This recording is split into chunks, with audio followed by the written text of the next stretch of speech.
It was a crisp autumn morning in the small town of Maplewood, the kind where the sun rose just above the red and gold treetops, casting a warm glow over the sleepy streets. At the corner of Main Street, the local bank stood proudly, a relic of old times. Inside, the staff greeted the usual morning crowd. Retirees cashing checks, young families opening savings accounts, and the occasional small business owner making a deposit. Grandpa, known to everyone as George Smith, was a fixture in the town. At 74, he had a certain charm that drew people to him. Stories from his days in the Navy, his adventures traveling the country with Grandma, and a sense of humor that could brighten anyone's day. That morning he sat in the bank's waiting area, chatting with a young teller named Emily. The door chimed as a man entered, his steps heavy and deliberate. He wore a long, dark coat, and his hands were tucked deep into his pockets. George noticed him right away. He had a way of reading people, and this man's stiff shoulders and the twitch in his jaw told George he was troubled. He nodded at the man in greeting but received only a curt glance in return. As the minutes ticked by, the atmosphere in the bank shifted. The man in the coat stepped forward, pulling a ski mask from his pocket and slipping it over his face. He drew out a pistol, the metallic sound of the slide racking back, echoing through the quiet room. "Nobody move! This is a robbery!" he shouted, his voice cracking with nerves. The bank froze. Emily's eyes went wide, and an elderly couple in the corner gasped. Fear rippled through the room like a shockwave, but George, sitting calmly, kept his eyes fixed on the robber. George raised his hands slowly. "Easy now, son," he said, his voice steady. "There's no need for this. Let's just talk." The robber turned, gun still raised, pointing it directly at George's chest. "You don't get to tell me what to do, old man," he snarled, his hands trembling slightly. "I said nobody move." But George wasn't deterred. He leaned back in his chair, keeping his gaze locked on the man's hidden eyes behind the ski mask. "What's your name, kid? You look like you've got a lot going on." The robber blinked, caught off guard by the casual tone. "What do you care?" George offered a small shrug. "I've lived a long time, seen a lot of things. I know when someone's in trouble, and I've got a feeling you don't really want to be doing this." The man hesitated, his grip on the gun loosening for just a second. He glanced at the other people in the bank, all huddled together, their breaths shallow with fear. The moment stretched, and George saw his chance. "I'm George. What's your story, son? How'd you end up here today?" The robber shifted uneasily on his feet. He glanced at the door as if he might bolt, but then his eyes returned to George, drawn in by the old man's calm demeanor. It's none of your business," he stammered, but there was a flicker of uncertainty in his voice now, a crack in the mask he'd put up. George nodded slowly, as if the man had given him more than a curt reply. "Must be hard doing this, carrying that weight around. I bet you've got people you care about, don't you?" "A family?" The robber's jaw clenched, and he glanced around the room again. The tension was palpable, but George kept speaking, each word measured and gentle, like a fisherman reeling in a line. "I had a son once, too. Lost him young. Always wished I'd been there to talk him through some tough spots. You might not know it, but you can change this right now." For a moment, the man lowered the gun, his hands shaking so badly it looked like he might drop it altogether. "Shut up," he barked, but his voice was laced with desperation, not anger. "You don't know what it's like. I've got no choice." George took a deep breath, leaning forward ever so slightly. "There's always a choice, son. You just need someone to show you the way." Emily, the young teller, watched with wide eyes, barely daring to breathe. She'd never seen anything like this. A conversation between a grandfatherly old man and a masked robber in the middle of what should have been a terrifying crime scene.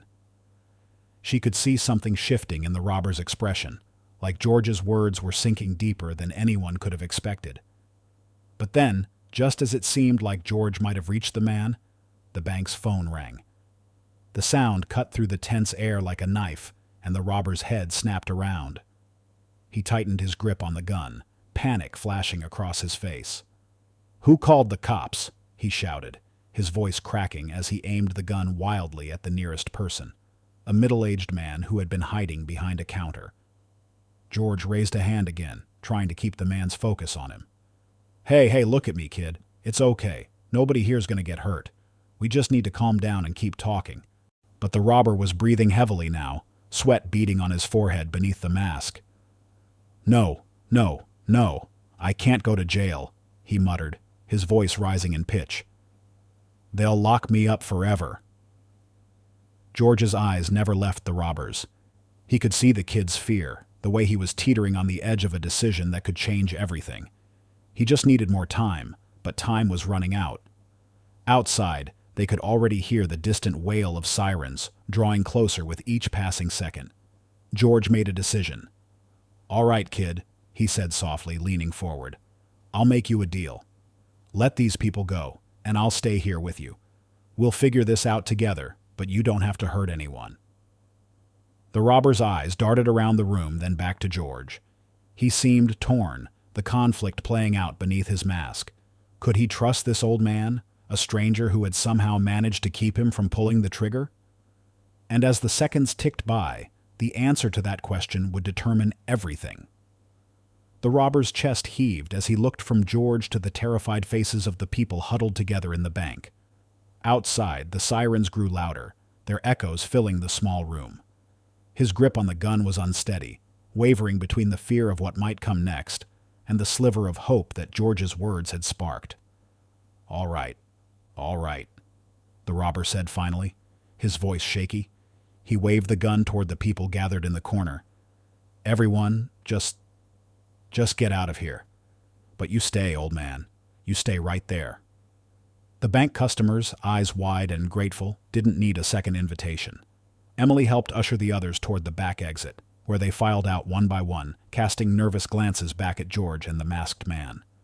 Emily lingered for a moment longer, hesitating by the door, but George gave her a reassuring nod. I'll be okay, Emily. Go on now. She nodded reluctantly, her lips pressed into a thin line, and slipped out the door with the others. As the last of them disappeared, the bank fell into an eerie silence, interrupted only by the distant wail of police sirens. Now, it was just George and the robber, facing each other in the empty room. The man kept his gun pointed at George, but the desperation in his eyes was growing stronger than his anger. George could see that the young man, maybe no older than his mid-20s, was scared out of his mind. So, George said, his tone still calm but more serious now that they were alone. You kept your word. Now it's my turn. What's your name, son?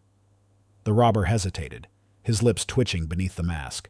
After a long pause, he muttered, It's Jake. George nodded slowly. Jake, that's a good name.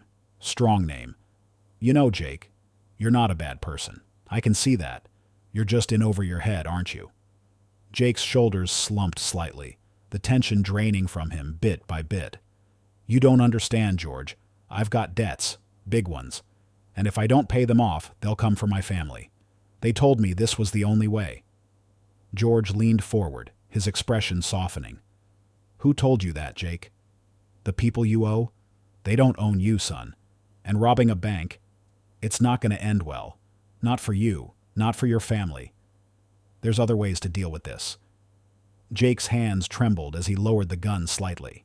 He took off the ski mask, revealing a face creased with anxiety and exhaustion.